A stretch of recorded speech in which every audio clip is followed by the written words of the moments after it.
My name is Joe Thompson. I serve as the Assistant Director of Student Development here at Stockton University.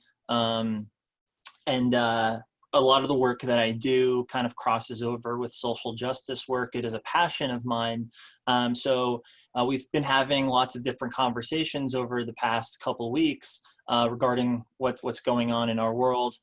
We felt it necessary to do some of these programs right now to really help students kind of think through what's going on in terms of supporting our Black friends and fellow students at Stockton and those in the world around us, supporting and understanding the Black Lives Matter movement. So as a part of what we do at Stockton in our office, we actually have a social justice retreat weekend, which is called Deeper Spaces. The curriculum for Deeper Spaces is based in research in several different books that have been published on, working with college students in terms of teaching them about identity, privilege, oppression. And so what I'm going to do today is kind of give the introduction that we typically do at the Deeper Spaces Social Justice Retreat to kind of get an understanding of really the basic level of what we're talking about here and what we do over the course of that weekend. So if you enjoy the conversation and the types of things that I'll be talking to you about, this is a great opportunity as we move forward and get back to school to look out for that retreat that we do every year, and for you to apply and participate in that retreat.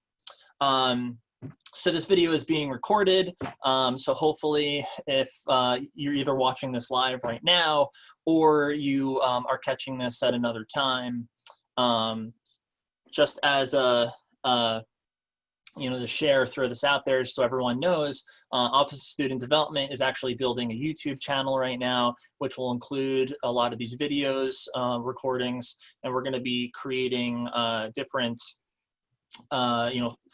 folders of other videos that we think are helpful when it comes to student leadership and things like that. Maybe our favorite TED Talks, but also specifically things that can help you as a student to understand activism and allyship and anti-racism and some of the things that we've been talking about over the course of the past week. So without further ado, what I'm going to do is I'm going to share my screen. So if you, click the different views you have and just pull me up on the screen, I'm actually going to share a PowerPoint with you. And what I'm going to do is I'm going to go through this. Obviously, we have a lot of activities that are involved when we do this at Deeper Spaces. We'll not be able to necessarily do those activities via Zoom. But again, that's a plug for you to attend Deeper Spaces and some of the programming that we do throughout the year so that you can participate in these activities. There actually are a couple things I'm going to leave you with towards the end of this workshop to kind of further your understanding and give you an opportunity to look into some of the things we do with Deeper Spaces. So look out for that, and I'll talk about that at the end. So let me share my screen. So I do want to share with you that I am cognizant of the fact, I'm going to be talking about identity, power, and privilege here. I'm very cognizant of the fact that I am speaking to you as a white, cisgender, straight male who is leading this workshop, carrying a lot of that privilege. I am by no means an expert. There are experts out there. I think it's important as we think through this to right now we are and always be elevating and amplifying, the voices of those in the BIPOC community, Black, Indigenous, and people of color, to listen to them and their stories and their experiences, because that is what this is about.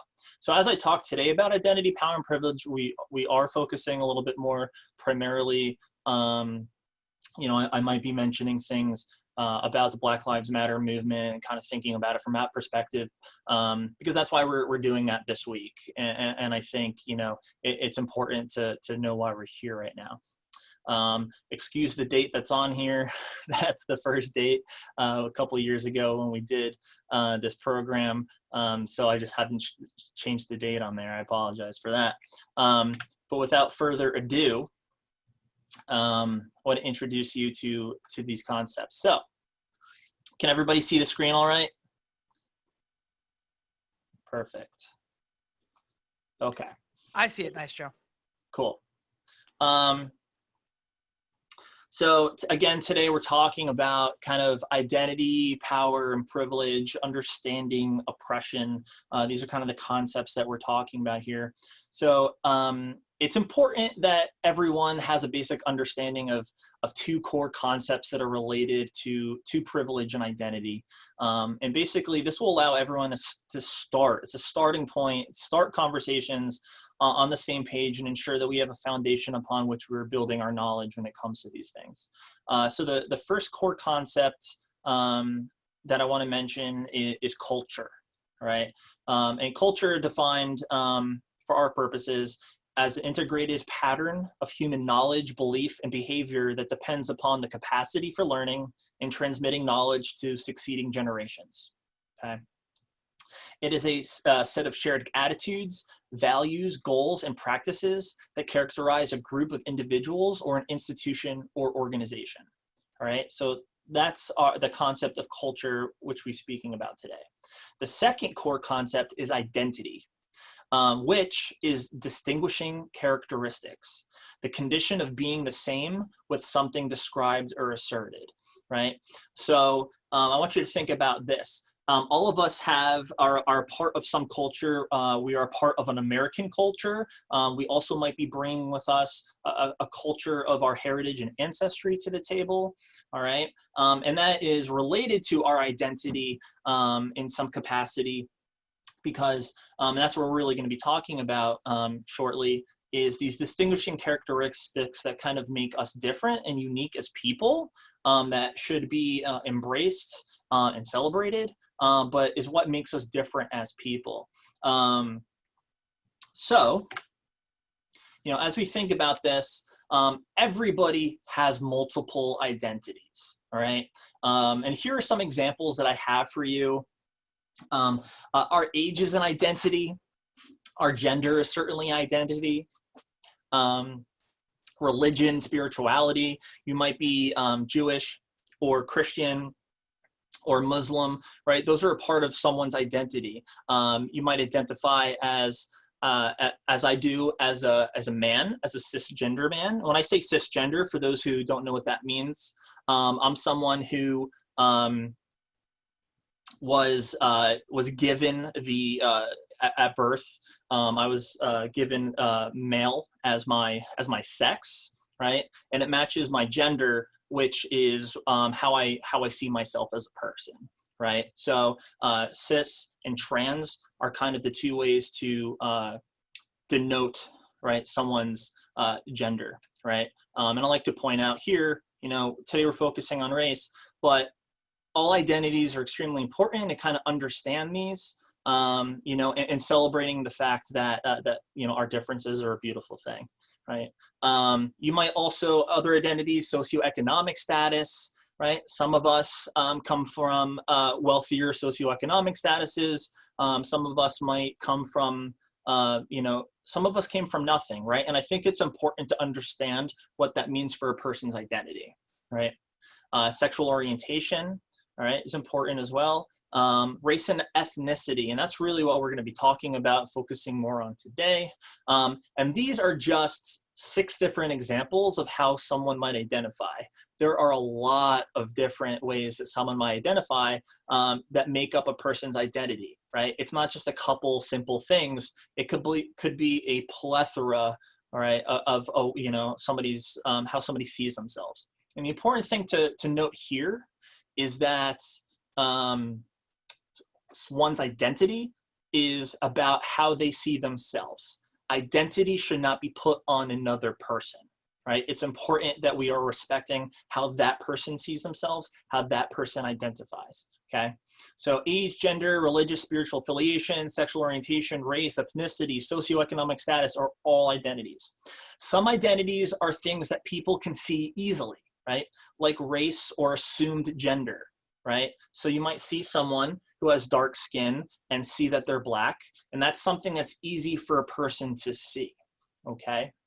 While other identities are internalized and are not always easy to see, like a disability, socioeconomic status, or education level. All right, again, things that are all different identities that make up a person's full identity, but you can't necessarily see, right? So again, this is about a person's internalized, you know, how they view themselves, where they came from. Okay, it all make up someone's identity. There are two types of identities that need to be defined in order to spark a discussion on social justice. The first type deals with identities that are part of a majority status or agent, all right? So this is gonna be really important concepts and really the focus of what we're talking about today. So the first deals with identities that are part of a majority status. When I say majority status, right? So we think about the United States, we might think about Stockton University in itself as predominantly white institutions, right? So that being said, if it's predominantly white, then it is the majority status and therefore is an agent, okay? I, again, as a cisgender, straight, white male, there's a lot of agency there. There's a lot of examples of how I play out as an agent in these specific examples because of all the privilege that I carry with those identities, okay? The second includes identities that are part of a minority status or target. So again, if I use the majority in our society of white, or even the majority at Stockton of being white, that makes me an agent. So anyone that is not white would therefore be a target. And the reason why we use the terms agent and target is because this conversation is about modes of oppression, okay? And again, if anybody has questions, there's gonna be plenty of time for those, all right? So here I actually have it as an example pictured for you. You know, someone being an agent up top, and how it kind of plays out in terms of the difference between an agent and a target. All right, so an agent, you might see discrimination, oppression, marginalization, exploitation, disenfranchisement of different, you know, identities that are kind of othered, right? So again, an agent are members of a dominant social group, privileged by birth or acquisition, who knowingly or unknowingly exploit and reap unfair advantage over members of the target group. So I talked about this the other day a little bit.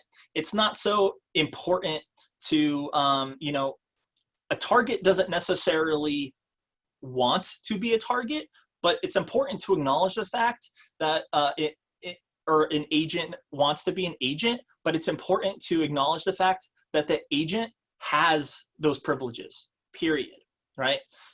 Regardless of whether they want it or not, right? They have advantages based on their agency, okay?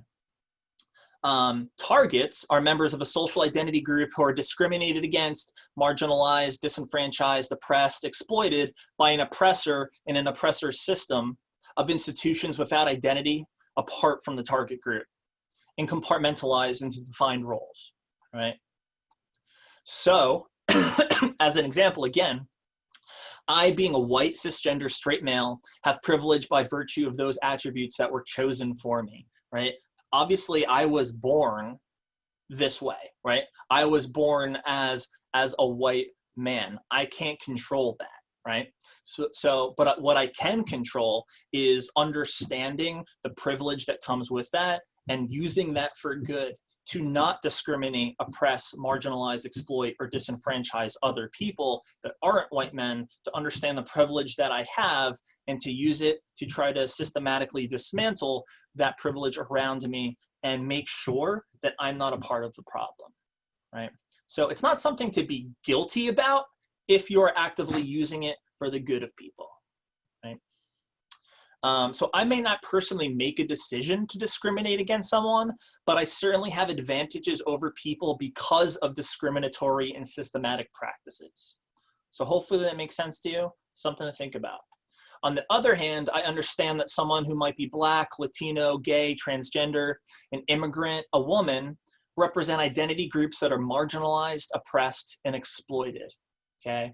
So again, it's important to understand, simplifying it, obviously, from an agent and target mentality, but it lets you kind of understand, regardless of whether you're talking about, race or gender or any other identities, to kind of understand how oppression works, right? So I want to share with you the key features of oppression, right? And I shared this the other day as well. There is a little bit of crossover if you're watching both videos. But the key features of oppression are that an agent group has the power to define and name reality and determine what is normal, real, or correct. I like to refer to this as,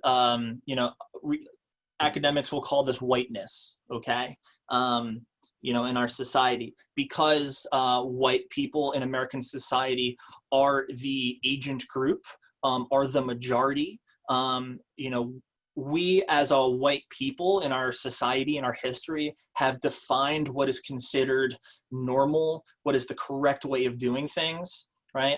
As the way that we do things as white people, right? So that's why, we refer to it as whiteness, okay? So basically what that implies is if it's not whiteness, and it might be, blackness or something like that, that represents other people and how they do things, that it is somehow innately incorrect or wrong, right?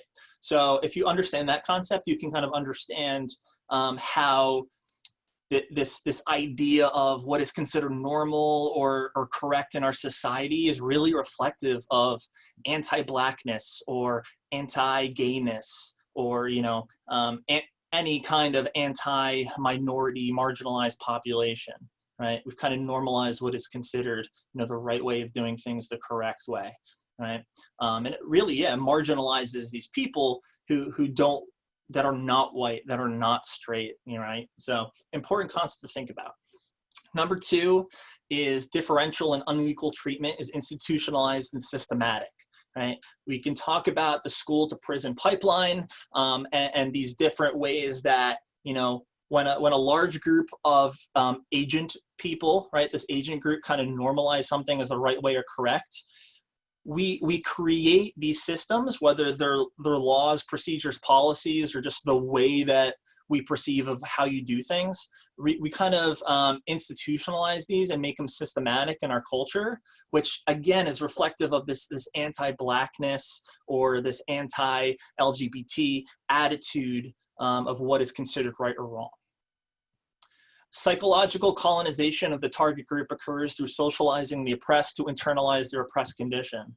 So this third key feature of oppression is basically saying that, for example, because this is what we're talking about here, a Black individual in our society, right, when they grow up surrounded by all this whiteness and basically told that the way they view the world is not correct or not the right way, because they're not white, right? They internalize that. They start to believe it themselves, okay? And that's really damaging to someone's mental health and psyche, okay? To have that internal battle of, am I not right here? Am I not doing something wrong? And they internalize this anti-blackness, being a Black person, and that's really damaging, right? And oppression does that to people. And number four is the target group's culture, language, and history is misrepresented, discounted, or eradicated, and the dominant group culture is imposed. So here's a perfect example, right? All the Confederate statues, statue of Christopher Columbus that's around the country, right? I'm sure you've heard the saying that the winners write the history. That I have a history degree. That couldn't be any more true as a quote.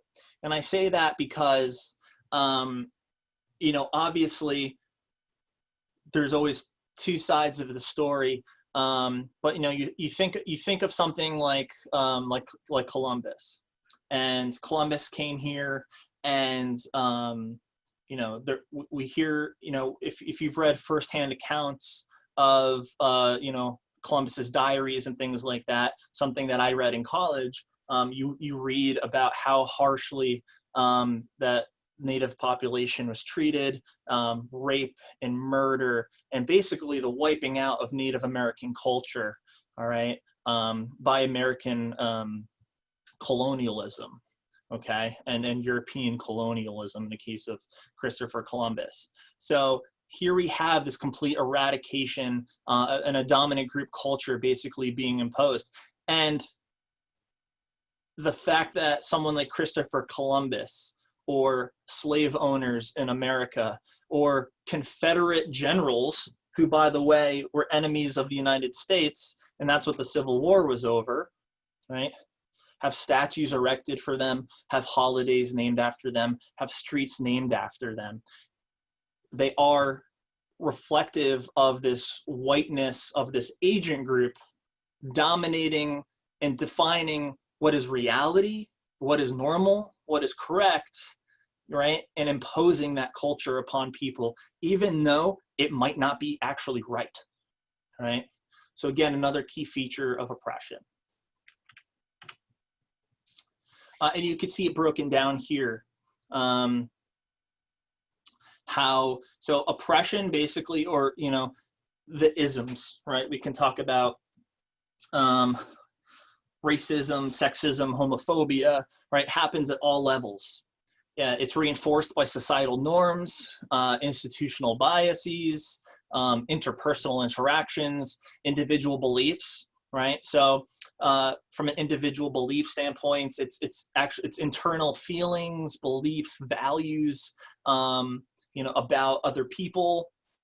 But then you get to interpersonal. Interpersonal is where that's actually playing out in society between individuals. It's the actual actions, behaviors, and language, right? So it's someone taking those individual feelings, beliefs, and values and actually acting on them, behaving a certain way, using certain language, right? So we think about, you know, racist language that people might use. That's at an interpersonal level.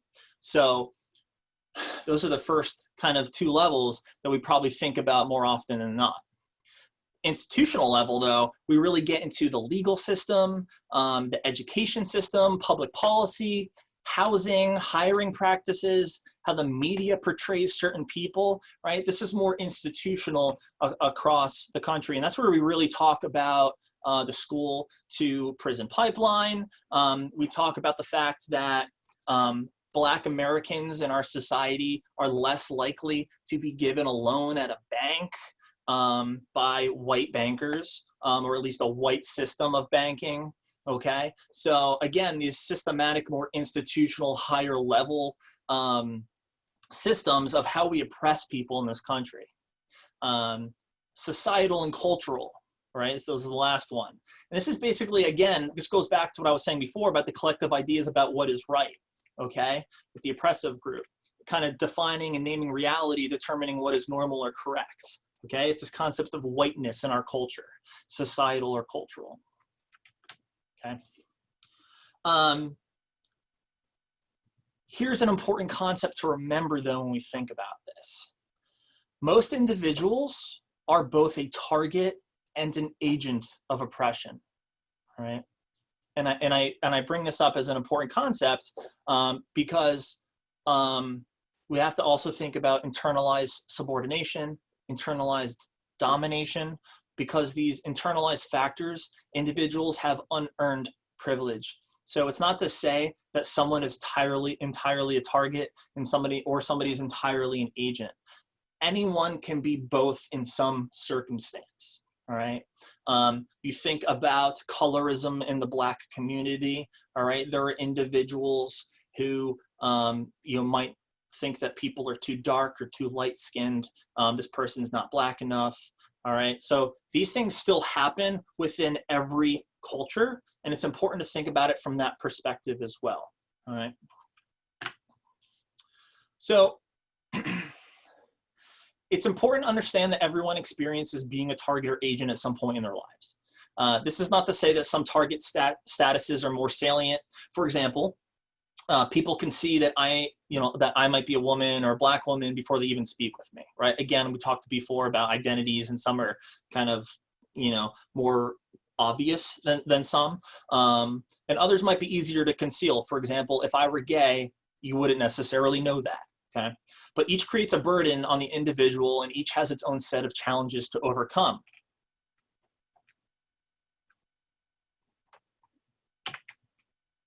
Sorry about that. So that being said, everyone has a personal and social identity. Personal identities include an individual's name, their unique characteristics, their history, personality, other traits that make someone different from others, okay? So social identity includes affinities one has with other people, values and norms that one accepts, and the ways one has learned to behave in those social settings, right? So here I have shared with you this chart to kind of think about different types of oppression, thinking about who's the target group in those specific incidences, who's the non-target group in those specific incidences, and kind of think about this from a bigger picture perspective about how oppression plays out in our daily lives in society based on different groups of people, right? Again, we're going to share this PowerPoint, so if you want to save this, look at it later. I think it's really interesting to really think about these things and dive into them. All right. So, we've been talking about agents and targets of oppression. So if we do that, we have to talk about privilege, right? And I had mentioned privilege already before, particularly how much privilege I have as a straight cisgender white man in this society. So let me explain privilege a little bit to you as well. So privilege is a right or exemption from liability or duty granted as a specific benefit or advantage, right? I'll break that down for you. So oppression is a result of the use of institutional privilege and power, wherein one person or group benefits at the expense of another, right? So white privilege is not, examples of white privilege. White privilege is not being othered, right? And not having a problem finding shampoo for your hair type or products for your skin tone, okay? I go to the store, I buy shampoo, big shelf of shampoo, I pick whatever I want to buy, I go on my merry way. If I'm a person of color, if I'm a Black person and have a different type of hair, my hair products might be in a section that's deemed ethnic. It might be over to the side. We're othering those people by doing that, right? Something to think about. And that's like the most simple, basic example that I could provide. Let me give you some more, right? As someone with privilege, as someone who's white, I don't have to worry when I apply for a job that my name doesn't sound Black and fear that it might hurt my application for employment. I can walk down the street with a confidence I take for granted because I feel a level of safety and belonging, that other people are not going to cross the street when they walk towards me, or that a white lady in a park is not going to call 911 on me because I politely ask her to leash her dog. That the police or some vigilante white supremacist may stop me or kill me. The fact of the matter is, white people are less likely to be followed, interrogated, or searched by law enforcement because they look suspicious. White people's skin tone will not be a reason people hesitate to trust their credit or financial responsibility. Again, I told you before, it is statistical fact that Black Americans are not given the same opportunities as white Americans, walking into a bank, trying to get a loan to start their own business, right? People love to say, support small business. Are we really supporting small business if we're allowing a systematic, institutionalized form of racism in how we give out bank loans in the United States? If white people are accused of a crime, they're less likely to be presumed guilty, less likely to be sentenced to death, and more likely to be portrayed in a fair, nuanced manner by media outlets. These are facts, people. If you're interested in that piece specifically, I shared this the other day. If you go on Instagram or Twitter, hashtag if they gunned me down. Hashtag if they gunned me down.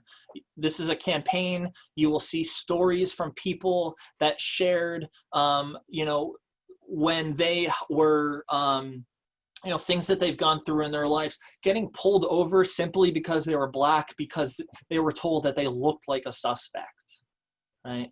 This happens to Black Americans, to Black people at a hugely, hugely different rate than white Americans, right? This is not a coincidence. This is systematic, and this is oppression. Right? The personal faults or missteps of white people will likely not be used later to deny opportunities or compassion to people who share their racial identity. White privilege is not the assumption that everything a white person has accomplished is unearned, because I hear that a lot as an argument against it. Most white people who have reached a high level of success worked extremely hard to get there. Of course, I worked my butt off to get through college, to pay for college, to get my master's degree. I've always been an extremely hardworking person. That's not the point here. Instead, white privilege should be viewed, right? So most white people have reached a high level of success, worked extremely hard to get there. Instead of white privilege being viewed as built-in advantage separate from one's level of income or effort, it is accumulated power. What I mean by accumulated power, right, is again, we live in this system that discriminates against certain people and gives privileges to other people. I already shared with you things that I don't have to deal with as a white male in our society, right? From the moment I was born, I had that privilege. And from the moment other people that were born, people of color, Black people, they didn't have that same privilege. They're dealing with these things on a daily basis. This is accumulated power that I didn't earn at all. By virtue of just being born, I have that power. So that's what I talk about when I talk about white privilege or accumulated power. So think about this in context of our working world. If white business leaders don't hire many people of color, white people have more economic opportunities. We're not giving those opportunities to other people. That is why it's important when we talk about, how many people of color, how many Black people work, in this company or at this school. Because we need to provide those opportunities to have an equitable workforce. Having the ability to maintain that power dynamic in itself is white privilege, and it endures through these industries. Legislative bodies, corporate leaders, and educators are still disproportionately white and often make conscious choices. So when we think about laws, hiring practices, discipline procedures, they keep the cycle on repeat, are typically reflective of whiteness. The more complicated truth. White privilege is both unconsciously enjoyed and consciously perpetuated. It is both on the surface and deeply embedded into American life, and it is a weightless knapsack and used as a weapon. We don't need you to carry the burden of white privilege. So when I speak to you as a white student, as a white colleague, I'm not telling you that you now need to feel somehow guilty of being white. That's not what we're talking about here. What we're talking about here is we need you to acknowledge it, that you have this privilege, and promote good and to fight oppression. It's not enough to say that I understand my privilege as a white person. I'm trying, I'm not racist, or I'm trying really hard not to be racist, and go on with your life. If we are benefiting so much from our whiteness and our privilege, we should be actively trying to change that so that the world is equitable. We need to be active in this process.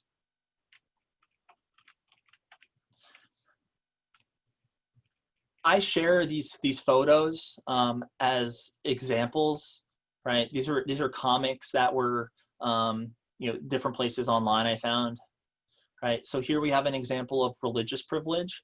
Let's not pretend that America is not mostly Christian, and that if you even look at our government, right? All of our politicians, you look at all of our leaders around the country, the majority of them are Christian. Right, white Christian men, predominantly, right? So we think about the privilege that where Christianity was normalized, right? And people talk about the debate between Merry Christmas and Happy Holidays, and how somehow there's people who think it's offensive and they don't want to hear Happy Holidays, as if Christianity is the only thing that exists and only Christmas is important, right? When I first started thinking about all of these concepts and really thinking about my place in the society really happened the week after 9/11. And I don't often share this with people. In fact, this is probably the first time that I'm saying this to an audience and people can hear me say this. But, you know, on September 12th, 2001, there were a lot of folks that said, you know, America is coming together, you know, and there's people that I hear recently that said that, you know, the time following 9/11, well, it was a horrible time dealing with the tragedy that we faced, right? Horrible, you know, terrorism that we faced in this country on that day, that somehow America came together and for once we were together as a people. I'll actually challenge that notion, because what I saw living in northern New Jersey, right outside of New York City, right, in a very diverse area, were people that were brown, people that were Muslim, were all of a sudden associated with, not all of a sudden, but more so, were associated with terrorism. And the amount of anti-Islamic, you know, Islamophobia and just anti-brownness really just permeated society. That's what I saw. It wasn't everyone coming together, you know. And these are, and again, the concept of, you know, everyone came together on the day after 9/11 is a very white, again, agent perspective. We're kind of just forgetting the people that all of a sudden, you know, hate crime spiked against, you know, Muslim people. We pretend like that didn't happen, right? So again, we think about these agent groups, whether it be white, Christian, men, we have to think about this oppression that happens all around us. The second image, you know, as a white person, you know, as a white kid, if I heard the term "the talk," you know, with parents, for me, it was, you know, talking about the birds and the bees. It was my dad having to sit me down and talk about sex. I've had conversations with Black friends over the years, and, you know, I brought up this image with one person in particular. I remember having this conversation. And it was a tough conversation because, again, as a white person, when I think about the talk, it's about, you know, sex and the birds and the bees. But for a lot, if not most of Black people, especially in America, for them, the talk is what to do if a police officer pulls you over. It's worrying about getting killed because you are Black. Think about that.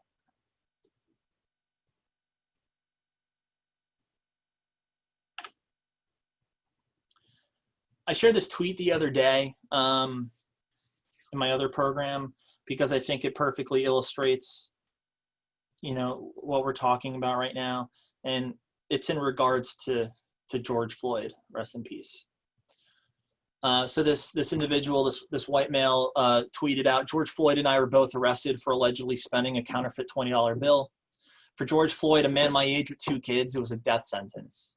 For me, again, as a white male, it is a story I sometimes tell at parties. That, my friends, is white privilege."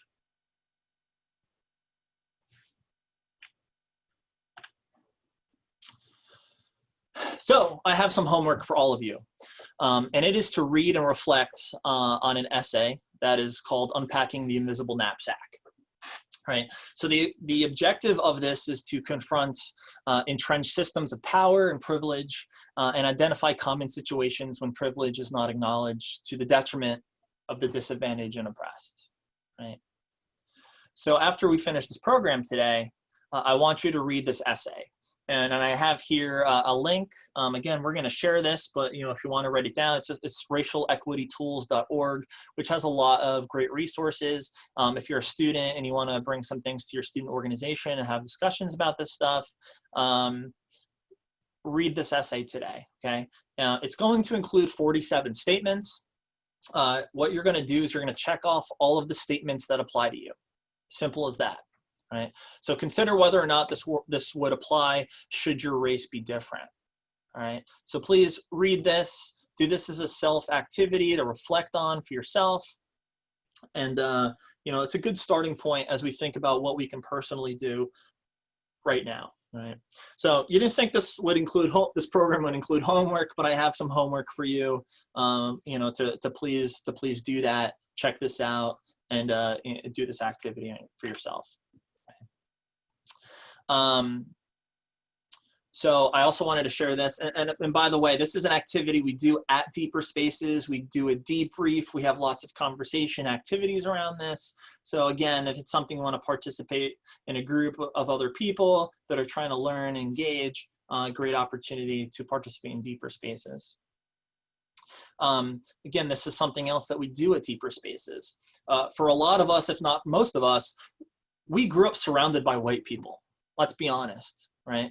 The majority of Stockton students, I would, you know, not even assume, I would almost guarantee grew up surrounded in very white communities. So a question that has been going around Twitter and Instagram and other social media the past couple weeks is, what grade were you in when you had your first Black teacher? Think about that. What grade were you in? At what point did you have your first Black educator in your life? Right? For me, I will tell you, I was thinking about this long and hard just to make sure I was right. The first Black teacher I ever had was college. My entire K through 12, I do not believe I interacted with a Black teacher.